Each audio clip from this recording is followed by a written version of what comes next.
Percaya nggak, cairan yang dulu dianggap sampah justru jadi bahan bakar yang ngubah dunia? Jadi siapakah yang menemukan bensin?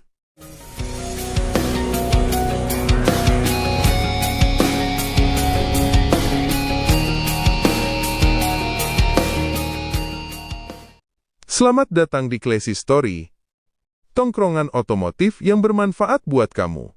Di kesempatan kali ini, kita mau bahas bensin. Awal mula minyak bumi sebelum ada bensin. Jauh sebelum dunia kenal bensin, manusia cuma tahu minyak bumi sebagai cairan hitam lengket yang keluar dari tanah. Dipakai buat obat, pelumas, atau sekadar bikin tangan jadi lengket seharian.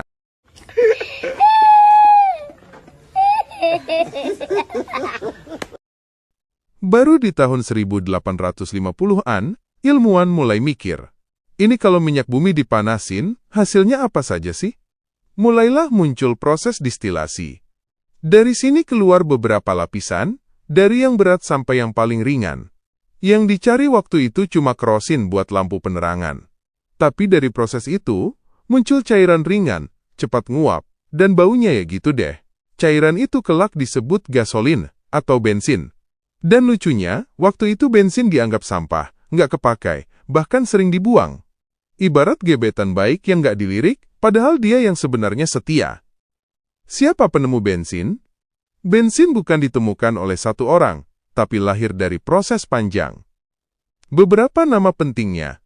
James Young, 1850-an, ngesuling minyak batu bara dan shale oil, menghasilkan fraksi ringan mirip bensin.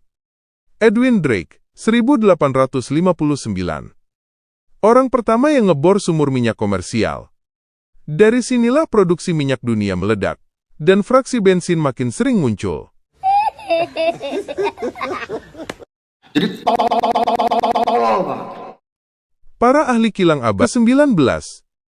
Mereka ngembangin teknik fractional distillation, sehingga bensin bisa dipisah lebih rapi dari crude oil. Artinya, bensin lahir dari teknologi, bukan dari satu orang yang teriak, "Aku nemuin bensin." Diam! Tapi tetap saja, dialah cairan yang tadinya dianggap nggak berguna, sekarang malah jadi rebutan sedunia.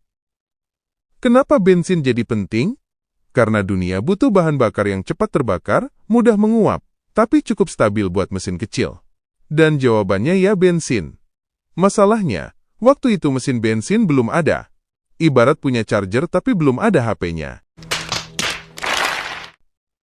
Munculnya mesin yang cocok untuk bensin, lalu datanglah para bapak revolusi otomotif. Nikolaus Otto, 1876, bikin mesin 4 tak, pondasi semua mesin bensin modern. Gottlieb Daimler dan Wilhelm Maybach, 1880-an, ngembangin mesin kecil berbahan bakar bensin yang bisa dipasang ke kendaraan. Mesin-mesin ini bikin bensin yang tadinya anak tiri tiba-tiba menjadi bintang utama. Mobil bensin pertama di dunia. Dan akhirnya, tahun-tahun 1885 sampai tahun 1886, lahirlah kendaraan yang benar-benar mengubah dunia. Benz Patent Motorwagen, karya Karl Benz. Kendaraan pertama yang dibuat khusus untuk mesin bensin, desain sasis dan mesinnya nyatu, dan bisa jalan sendiri tanpa kuda, tanpa dorongan, tanpa drama. Walaupun pelan, goyang-goyang, dan berisik, tetap saja lebih cepat daripada balasan chat orang yang lagi PDKT. Dampak besarnya, dari cairan yang dulu dianggap sampah, dari mesin yang dulu cuma percobaan kecil, dari mobil yang dulu cuma roda 3 goyang-goyang. Sekarang dunia punya miliaran mobil, industri raksasa, dan perjalanan manusia yang berubah total. Bensin bukan sekadar bahan bakar. Dia adalah kecelakaan sejarah yang ternyata membawa revolusi. Jika video ini bermanfaat, silahkan subscribe Classy Story, dan kalau kamu suka dengan fakta unik dan rahasianya yang dikemas dalam video lucu, silahkan subscribe Reflect. Jangan lupa like-nya juga ya.